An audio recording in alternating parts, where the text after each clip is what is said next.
Je ne peux conserver davantage mon secret, et je me dois de vous le révéler, car mon secret est le secret le plus étrange au monde. Il n'y a pas si longtemps, lors d'une interview donnée à Londres, un journaliste a posé cette question à Albert Schweitzer, éminent docteur et prix Nobel. Docteur, quel est le principal mal des hommes d'aujourd'hui? Cet éminent docteur resta un moment silencieux, analysant le plus finement possible le problème, et répondit: l'être humain ne pense pas. Voici très brièvement, mais très explicitement, le propos dont je veux vous entretenir maintenant. Si nous examinons notre monde d'aujourd'hui, et sans nier les nombreux problèmes qui accablent les uns et les autres, nous pouvons sans mentir affirmer que ce monde est un véritable âge d'or. Cette prospérité, nous l'avons languie, nous l'avons rêvée, et nous lui avons dévoué nos forces pendant des milliers d'années. Maintenant, nous avons tout oublié et considérons qu'elle va de soi. Nous, aux États-Unis, sommes particulièrement privilégiés. Nous vivons dans le pays le plus riche qui a jamais existé sur la Terre, un pays qui offre à chacun une foison d'opportunités pour atteindre les sommets de la richesse et de la gloire. Et que voyons-nous? Un gâchis. Prenons 100 hommes, tous âgés de 25 ans, et mettons-les sur la case de départ de la réussite sociale. Laissons le temps passer et retrouvons nos 100 hommes à l'âge de 65 ans. Quel est le bilan? À 25 ans, tous avaient confiance dans leurs forces et dans leurs capacités. Ils désiraient avidement ce succès que tous espèrent. Leurs propos exprimaient ce désir et leurs yeux brillaient de cette lumière si spécifique à ceux qui aspirent à la vie. Leur carrière avançait résolument en avant et la vie était alors un magnifique terrain d'aventure. Maintenant, ils ont atteint 65 ans et voici le bilan.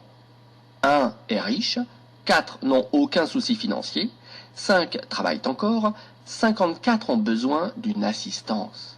Au total, seuls 5 hommes sur les 100 ont réussi. Pourquoi tous ces échecs? Pourquoi l'enthousiasme et l'aspiration de leurs 25 ans n'ont-ils pas abouti?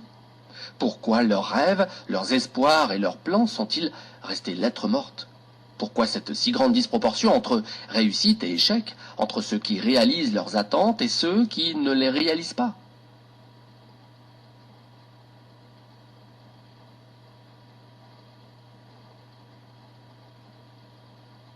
Définition du succès.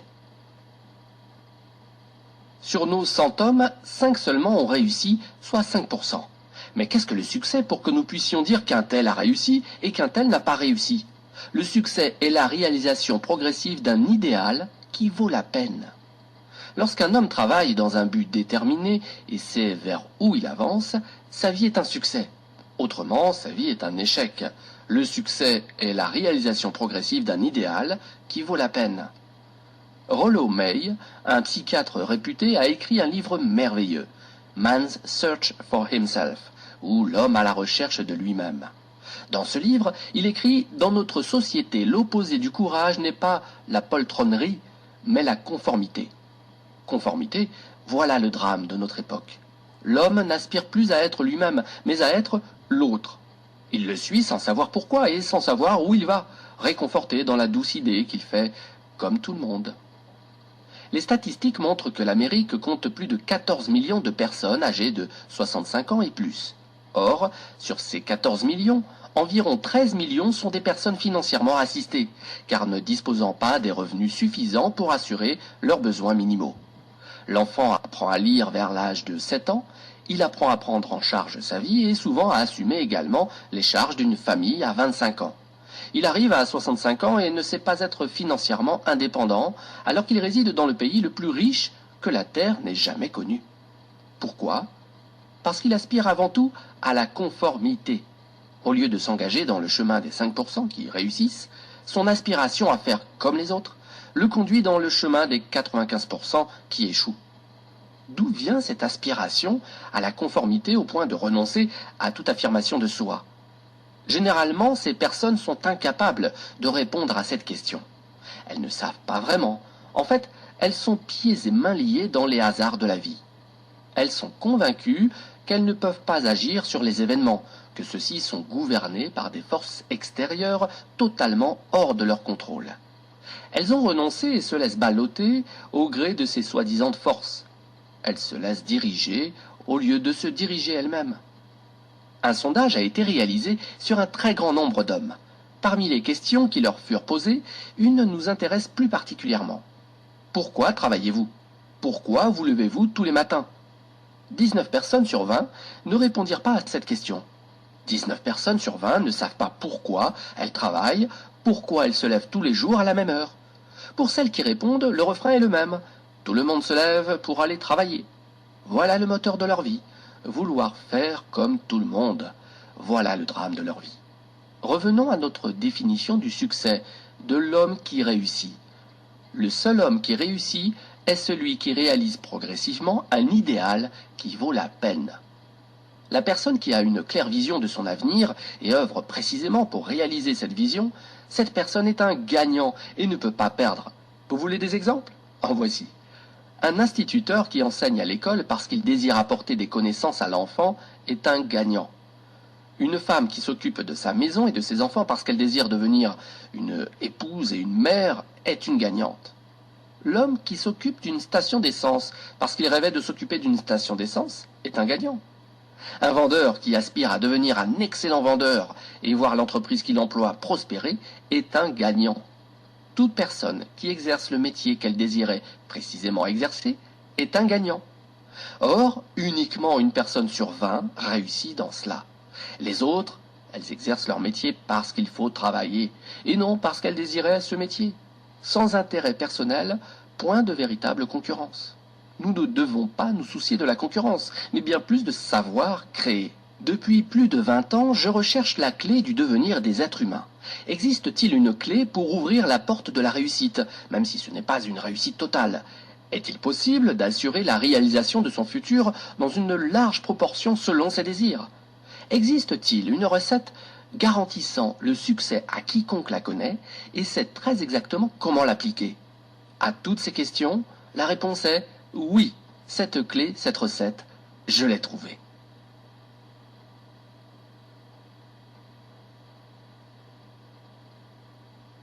Vous êtes-vous jamais demandé pourquoi tant d'hommes travaillent très dur, sont scrupuleux à rester dans la totale honnêteté sans que la réussite soit au rendez-vous, sans qu'ils en retirent de la satisfaction, alors que d'autres travaillent beaucoup moins, versent souvent dans la malhonnêteté et connaissent une totale réussite? Les dés sont constamment de leur côté. Ils touchent de la poussière et elle devient de l'or. Avez-vous remarqué cette tendance qui veut que le succès entraîne le succès et que l'échec entraîne l'échec? Pourquoi en est-il ainsi? Est-ce une fatalité à laquelle le perdant ne peut échapper? Non. Nulle fatalité, nulle bonne ou mauvaise étoile, simplement le gagnant gagne parce qu'il s'est fixé des buts et le perdant perd parce qu'il ne s'est fixé aucun but. Si vous savez où vous voulez aller, vous y arrivez. Si vous ne savez pas où vous voulez aller, vous errez et n'arrivez nulle part.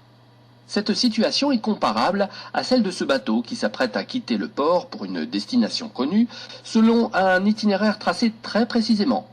Le capitaine et l'équipage connaissent toutes les escales, la durée pour atteindre chacune d'elles et savent quand ils atteindront leur destination finale. Le but est posé, il est clair et précis. 9 999 fois sur 10 000, le bateau atteindra sa destination. Mais si vous enlevez le capitaine à ce bateau, ou l'équipage, ou vous gardez l'équipage et le capitaine mais vous enlevez le but, la destination, le bateau se mettra en route et advienne que pourra. Vous concédez facilement avec moi que soit le bateau ne réussira même pas à quitter le port, soit, s'il est réussi, il terminera son voyage au fond de l'eau, sur un rocher ou sur une quelconque plage déserte. Sans destination et sans quelqu'un pour le guider, ce bateau ne peut arriver nulle part. La réussite de chacun est à l'image de ce bateau. Prenez par exemple la fonction commerciale. Celui qui entre aujourd'hui dans la fonction commerciale a son avenir presque assuré, pour peu qu'il sache vendre et développer une stratégie bien réfléchie. Les meilleurs commerciaux sont payés des fortunes et pour cause. La vie d'une entreprise dépend totalement de ses ventes. Pour cela, toute entreprise est prête à récompenser largement celui qui peut lui assurer une croissance de ses ventes. Certains de ces commerciaux ont un véritable talent et sont même capables de vous vendre la lune. Ils se comptent cependant sur les doigts de la main. Quelqu'un a fait remarquer que la race humaine était programmée non pour empêcher le fort de gagner, mais pour empêcher le faible de perdre. Cette singularité est remarquable en temps de guerre, lors du déplacement des convois. Les éléments faibles sont protégés, au risque de mettre en péril les autres éléments plus forts. L'économie américaine est aujourd'hui pénalisée par cette même constante, fonctionnant au ralenti afin de protéger ses citoyens les plus faibles, à l'instar des véhicules rapides du convoi, forcés de réduire leur vitesse pour permettre aux véhicules plus lents de rester avec le convoi.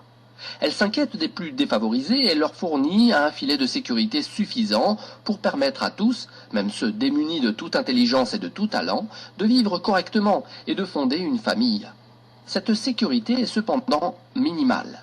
Certains peuvent s'en suffire, mais pour les autres qui aspirent à une meilleure vie, qui visent plus haut, elle est insuffisante.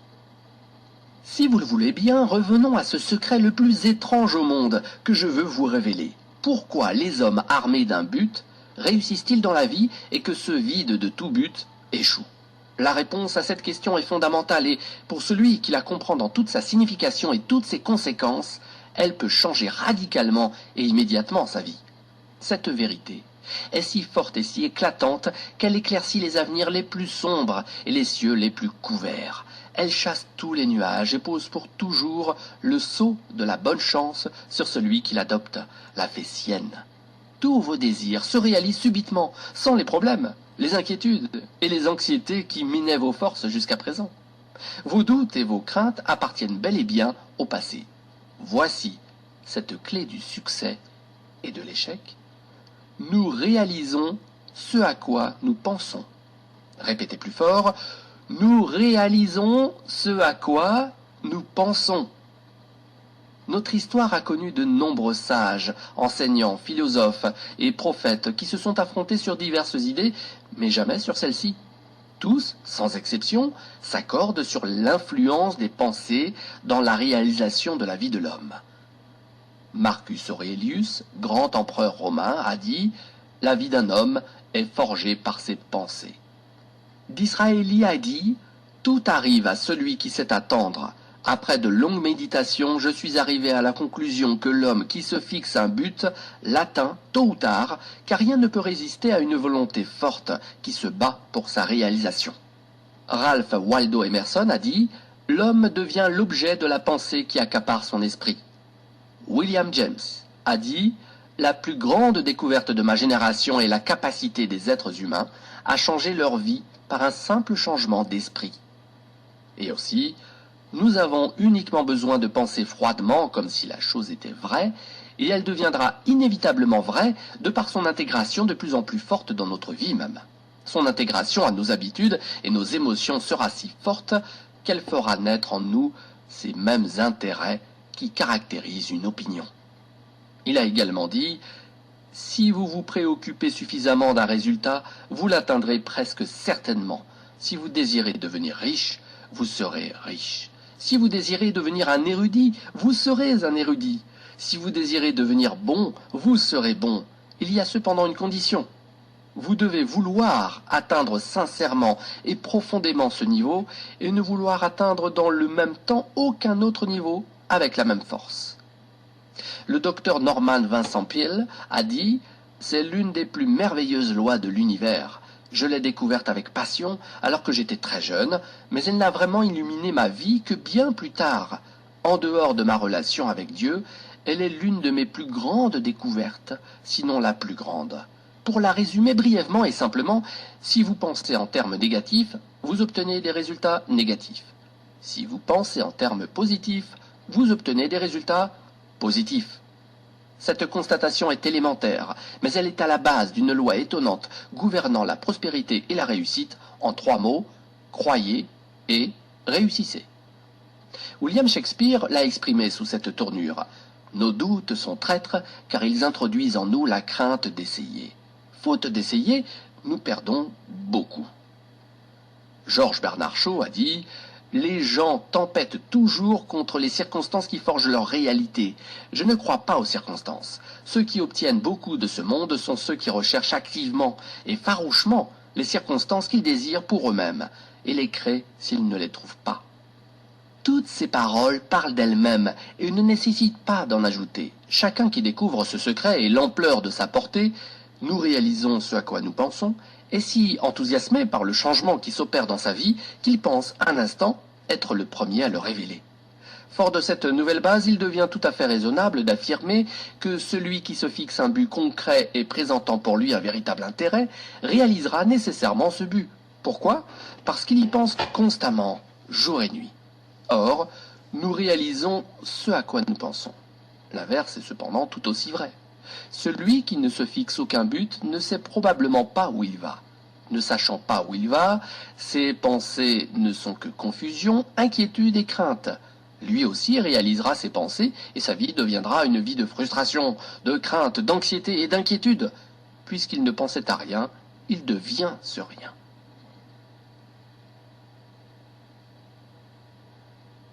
Vous récoltez ce que vous semez. Maintenant, comment ce principe fondamental fonctionne-t-il? Pour quelles raisons nos pensées doivent-elles se réaliser? D'après nos connaissances en la matière, voici ce que nous pouvons dire. Pour que vous compreniez mieux mes propos, je vais les illustrer par une situation similaire dans sa démarche au fonctionnement de l'esprit humain. Prenez un fermier et un champ dont la terre est si bonne et si fertile que toutes les options de culture sont possibles. Notre fermier peut décider d'y planter tout ce qu'il désire, sans que cela fasse de différence pour la terre. Une restriction seulement, il ne peut récolter que ce qu'il sème. Impossible de récolter des carottes s'il sème des graines de navets. L'esprit humain fonctionne de cette manière. Vous pouvez y mettre tout ce que vous voulez, il ne fait pas de différence. Mais de la même manière que vous ne pouvez récolter que ce que vous semez, votre cerveau ne peut réaliser que les pensées que vous y mettez. Revenons à votre fermier. Disposant de 2 graines, l'une de maïs et l'autre de belladone, une fleur toxique pour l'homme, il décide de les planter toutes les deux. Il creuse 2 petits trous dans la terre, y pose une graine dans chacun d'eux, les recouvre de terre, arrose régulièrement l'endroit et soigne ces graines exactement comme il faut. Que va-t-il se produire? Le résultat, il est inscrit dans la Bible. Vous récoltez ce que vous semez. La fonction de la terre est totalement mécanique, non réfléchie. Elle s'active sur la graine pour la faire croître et l'amener au stade inscrit dans ses gènes, sans se préoccuper le moins du monde de l'essence de la graine. Vous y plantez un poison, elle produit du poison. Vous y plantez du maïs, elle produit du maïs. Notre fermier obtiendra finalement un plant de maïs et un plant de belladone, exactement ce qu'il avait planté. Certes, l'esprit humain est bien plus fertile, incroyable et mystérieux que la terre, mais il s'y apparente dans son fonctionnement. Comme la terre, il accepte tout ce que vous lui donnez. Succès, échec, but concret, confusion, malentendu, crainte, inquiétude, etc. Mais il produit uniquement à partir de ces matières premières. Vous récoltez ce que vous semez. Certains pensent que l'être humain a conquis tous les continents. C'est une erreur. Il en est un, grand, plus riche que nos rêves les plus fous ne peuvent imaginer, qui reste encore à défricher. Le continent de l'esprit humain. Il est immense et est prêt à toutes les semailles. Si ce trésor est véritablement tel que je le décris, pourquoi les gens ignorent-ils cette bonne fortune à portée de leurs mains et utilisent si peu leur esprit? La question se pose effectivement et mérite bien un livre à elle seule. L'esprit est un équipement standard fourni à tout être humain à sa naissance et, comme tout ce qui est gratuit, il est totalement déprécié. Le monde du libre et du gratuit n'a pas encore gagné ses galons pour être apprécié à sa juste valeur. L'argent règne encore en maître et dicte sa loi. Il faut dépenser. La valeur se gagne à coups de billets. Vous pensiez ainsi? Alors sachez que tout cela n'est qu'un leurre, qu'une grave et dangereuse tromperie. Comment peut-on penser qu'un caillou qui brille ou un papier vert puisse valoir plus que notre esprit, notre âme, notre corps, nos espoirs, nos rêves, nos ambitions, notre intelligence, l'amour pour notre femme et nos enfants et la compagnie de nos amis? Eux seuls sont la vraie richesse. La preuve, regardez combien il est difficile, voire impossible, de les remplacer. Vous perdez une montre en or, il vous suffit de vous rendre chez votre horloger pour la remplacer. Vous perdez vos espoirs, c'est la descente en enfer. Un homme qui fait faillite peut retrouver la fortune même plusieurs fois. Sa maison brûle, il la reconstruit. Son cerveau flanche, il n'est plus qu'une épave. L'esprit humain est largement sous-utilisé parce que nous n'avons pas conscience de sa valeur. La familiarité engendre le mépris. Nous assignons notre esprit à de petites tâches insignifiantes alors qu'il est capable de se mesurer à des défis bien plus redoutables. Les scientifiques ont montré que nous n'utilisons notre cerveau qu'à 10% de ses capacités. En fixant un but dans votre esprit, vous donnez une orientation à votre vie et vous préparez tout votre avenir. Ne prenez pas cette décision à la légère, car elle est essentielle. Votre vie en dépend. Voulez-vous devenir un commercial exceptionnel ou un ouvrier qui excelle dans son travail? Voulez-vous monter dans la hiérarchie au sein de votre entreprise ou de votre communauté? À toutes ces questions, une même réponse. Plantez la bonne graine dans votre esprit, soignez-la et mettez toute votre énergie pour atteindre votre but. Alors, ce but deviendra réalité et non parce que telle est votre volonté, mais parce qu'il ne peut en être autrement. Mon secret à force de loi, au même titre exactement que les lois de la gravitation de M. Isaac Newton. Si vous ne doutez pas qu'une personne qui saute dans le vide depuis le dernier étage d'un immeuble s'écrasera inévitablement au sol en vertu du principe de la gravitation qu'un corps descend et ne monte pas, vous ne pouvez pas douter qu'une personne qui se fixe un but et s'y emploie de toutes ses forces l'atteindra. Les lois de la nature fonctionnent toujours car elles sont immuables. Pensez à votre but d'une manière détendue et positive. Imaginez-vous que vous l'avez déjà réalisé. Imaginez-vous ce que sera votre vie lorsque vous aurez atteint votre but. Nous vivons à l'âge du phénobarbital, des ulcères et des dépressions nerveuses. Alors que la recherche médicale a considérablement relevé le niveau de la santé et de la longévité dans le monde, un trop grand nombre rabaisse ce niveau en voulant faire face à leurs soucis de leur propre petite manière, sans tenir compte des quelques grandes lois qui pourraient tout résoudre. Ces drames, nous en sommes les responsables directs car nous abritons les pensées qui les provoquent.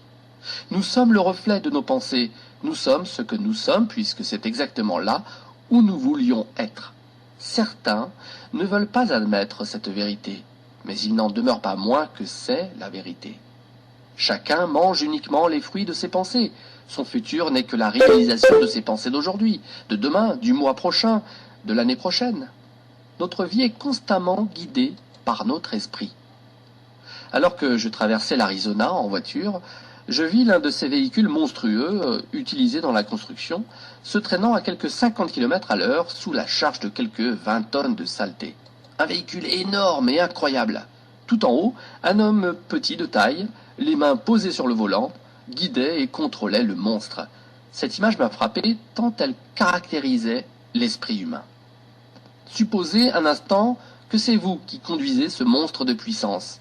Vous êtes seul maître à bord et libre à vous de croiser les bras et laisser la bête aller s'enfoncer dans le premier fossé venu, ou vous agrippez fermement au volant pour la mener à bon port et l'utiliser pour le but que vous vous êtes fixé. La machine fera très exactement ce que vous lui direz. Cette loi du succès est une épée à double tranchant totalement contrôlée par nos pensées.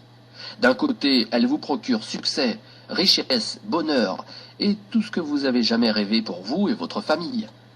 D'un autre côté, elle vous enfonce dans les échecs, la pauvreté, le malheur et toutes les difficultés qu'on ne souhaite à personne. À vous seul de décider quel tranchant de l'épée vous voulez utiliser, le bon ou le mauvais.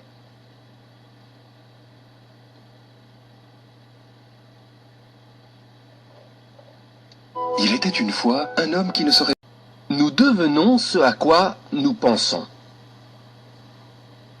C'est le secret le plus étrange au monde. Pourquoi est-il étrange et pourquoi est-il un secret? En fait, ce n'est pas du tout un secret puisqu'il était déjà connu des premiers sages et apparaît à plusieurs reprises dans la Bible. Il a été cependant si peu appris et si peu compris qu'il mérite son nom de secret et son qualificatif d'étrange. Je ne crois pas me tromper en affirmant que si vous vous rendez dans la principale artère de votre ville et demandez à chacun que vous rencontrez quel est le secret du succès, tout au plus une personne dans tout un mois vous répondra « mon secret ». Ce secret n'a cependant de valeur que pour celui qui le comprend et l'applique. À partir de ce moment, sa vie change radicalement et avec elle la vie de tous ceux qui l'entourent, sa famille, ses employés, ses associés et ses amis. La vie doit être vécue comme une aventure passionnante et non comme un fardeau qui vous gêne tant que vous ne demandez qu'à en être débarrassé. Nous devons œuvrer pour qu'elle soit une source de joie et non une source d'ennui. Nous devons être contents de sortir du lit le matin, contents de nous rendre au travail et non rechigner à l'un et à l'autre. Lors de l'un de ses discours, George Patterson, rédacteur en chef du quotidien Toledo Daily Blade, a conclu dans ces mots que je n'ai jamais oublié. Toutes ces années dans le journalisme m'ont convaincu de plusieurs choses. 1. Que les gens sont fondamentalement bons. 2. Que nous venons de quelque part et nous nous dirigeons vers quelque part. À nous de vivre au mieux ce passage. L'architecte de l'univers n'a pas construit un escalier ne menant nulle part.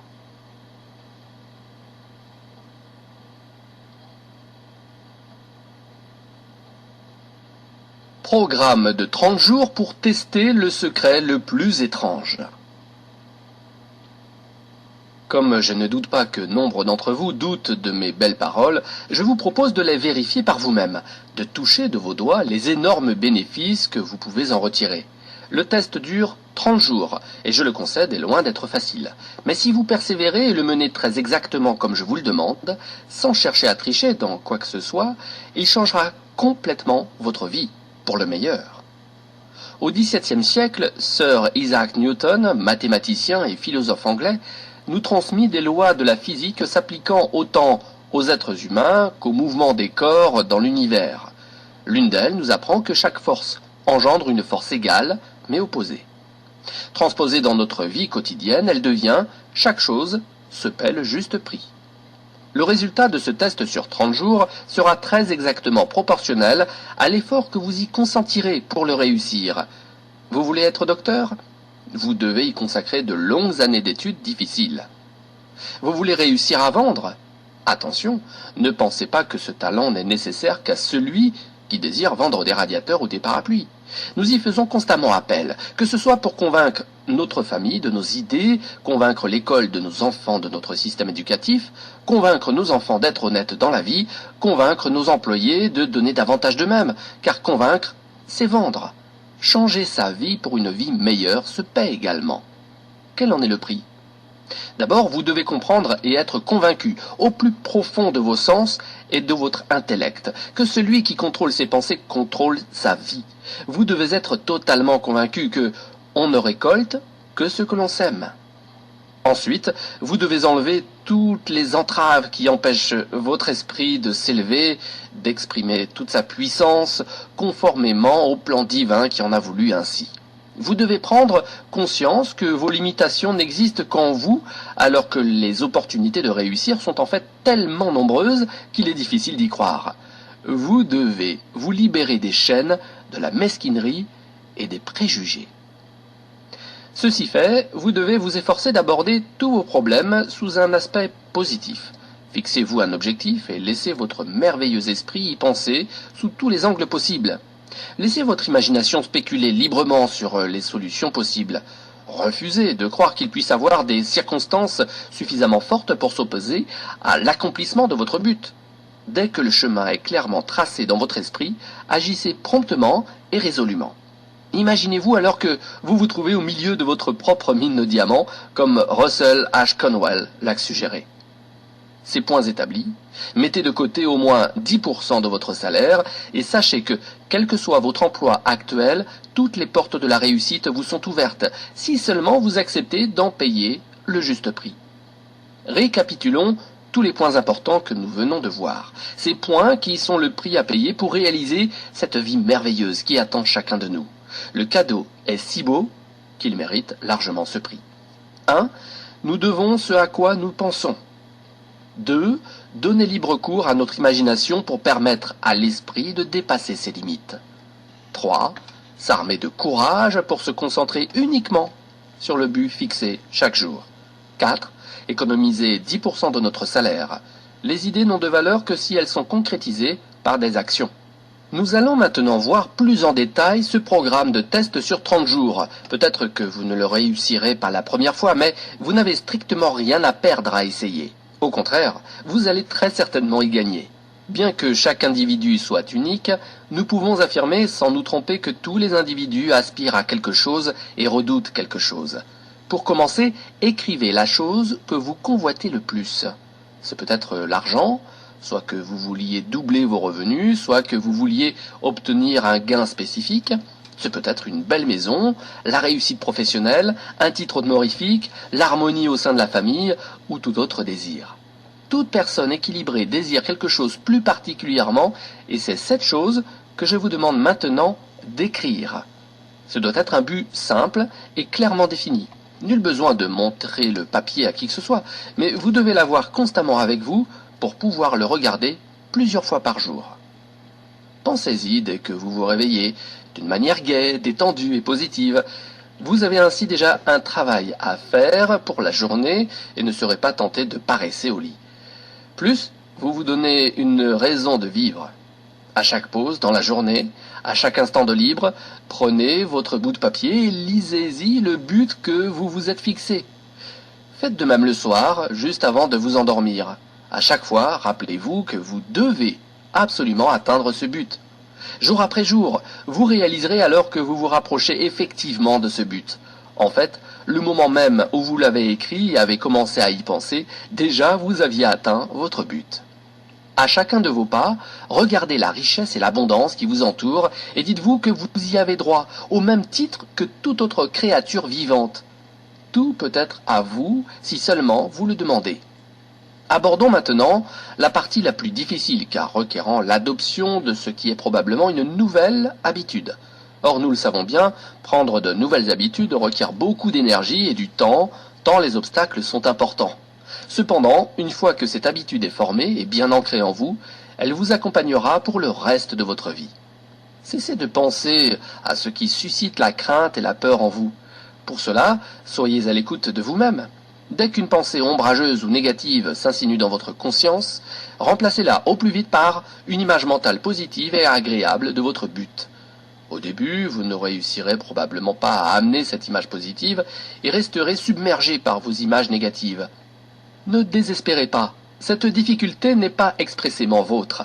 L'homme a été ainsi créé que naturellement il est plus enclin à penser négativement que positivement. C'est pourquoi seulement 5% réussissent. À vous et vous seul de faire partie de ces quelques privilégiés. Vous avez 30 jours pour apprendre à être le maître de vos pensées, à être capable de rejeter toute pensée étrangère pour ne laisser entrer que les pensées que vous désirez. Si vous le pouvez, essayez de viser plus haut même. Ne vous suffisez pas de cette humeur gaie et de cette appréciation positive. Donnez le maximum de vous-même pendant ces 30 jours. Dépensez-vous sans compter, fort de la conviction que plus vous donnez, plus vous recevez. À la seconde même où vous vous fixez un but, déjà vous avez gagné la partie. Vous appartenez déjà à cette petite catégorie de privilégiés qui savent où ils se dirigent dans la vie. Sur 100 personnes, vous vous situez parmi les 5 premiers. Ne vous préoccupez pas exagérément sur la manière d'atteindre votre but. Laissez ce souci à une puissance bien supérieure à la vôtre. Employez-vous uniquement à avoir une claire et précise idée de votre but et les réponses vous arriveront en temps et en lieu voulu. Rappelez-vous ces mots.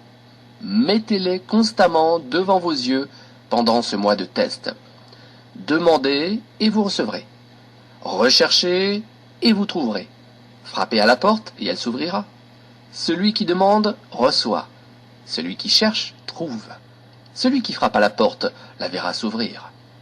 Voilà, c'est aussi simple et merveilleux que cela.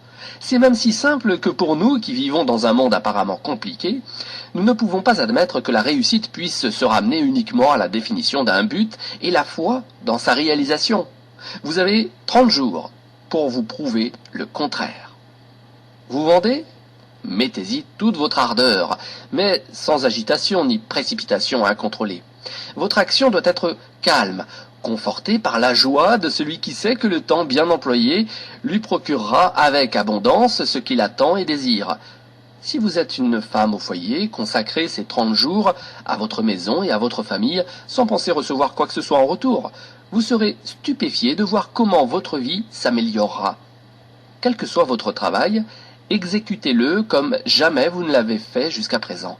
Si pendant ce même temps vous gardez constamment en tête votre but ou le lisez sur la note que vous avez écrite, vous verrez votre vie changer de jour en jour, à votre grand étonnement et émerveillement. Dorothy Abrams, rédactrice et auteure de renom, a expérimenté ce secret pour elle-même et raconte son expérience à la fin de son livre Wake Up and Live, Réveille-toi et vis. Toute sa philosophie se résume à ces quelques mots. Œuvre dans la totale conviction que tu ne peux échouer. Pour avoir mis en application sa philosophie avec sincérité et foi, Dorothy Abrams va maintenant de succès en succès. Si vous voulez réussir votre test sur 30 jours, surtout ne commencez pas sur un coup de tête, mais uniquement après une décision mûrie et réfléchie pour ne pas abandonner au premier obstacle, à la première déconvenue. La persistance est exigée, et point de persistance sans foi.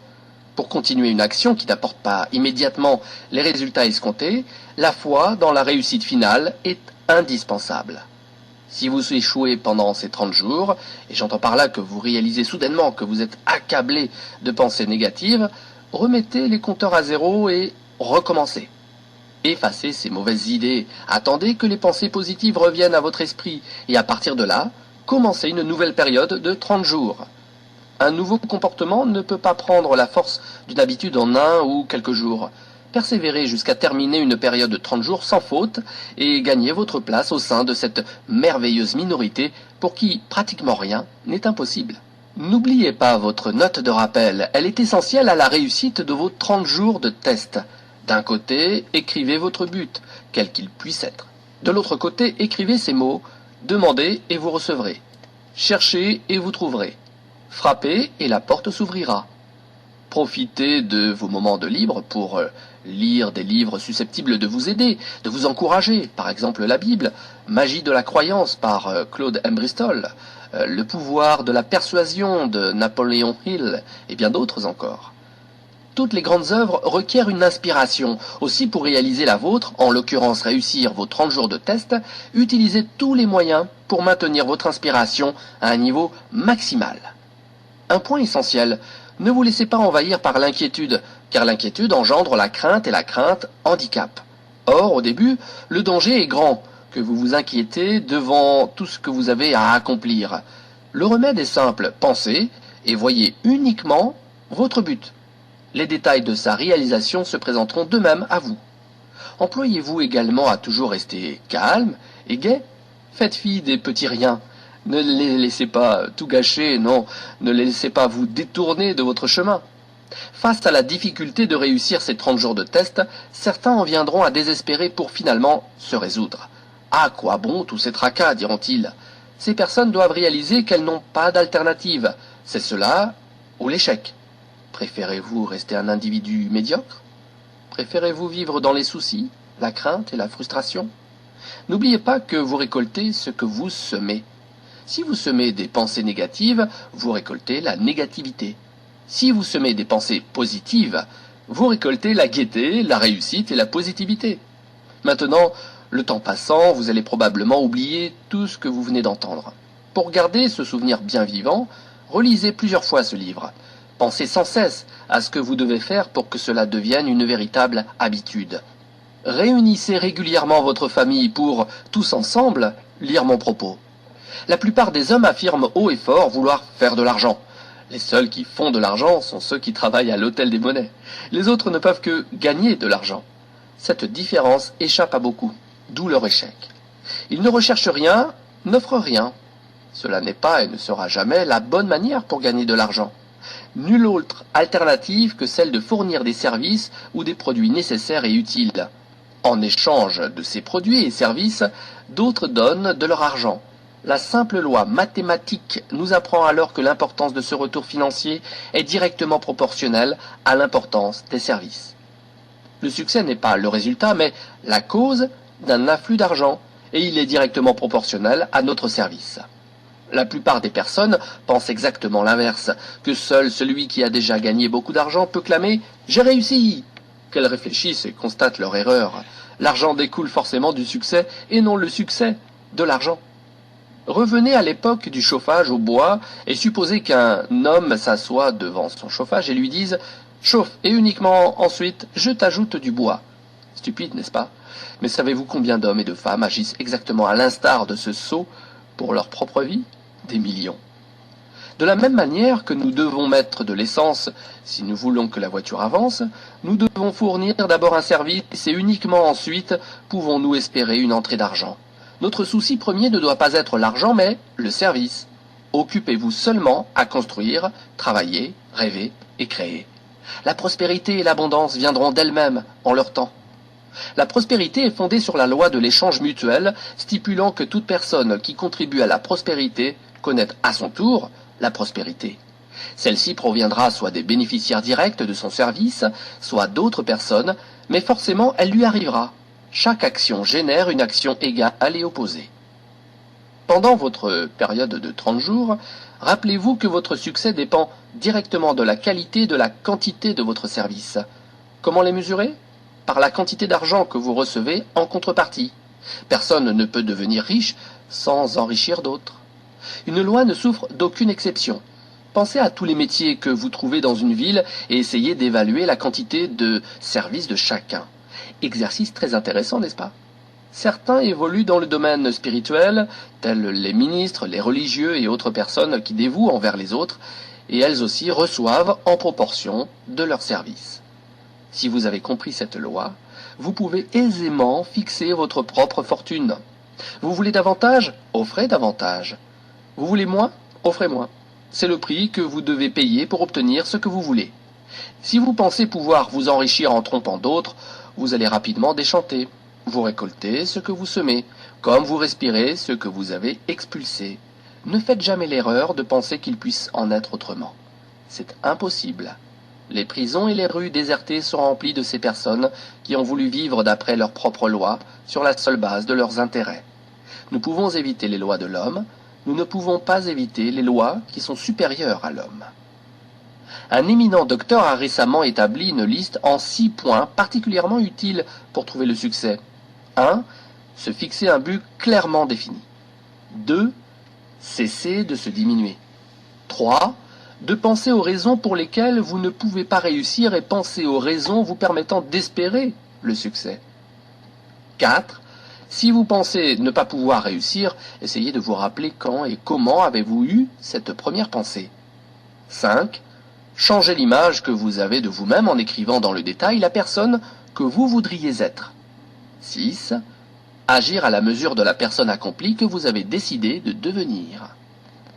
L'auteur de cette liste est un éminent docteur en psychiatrie, David Harold Fink.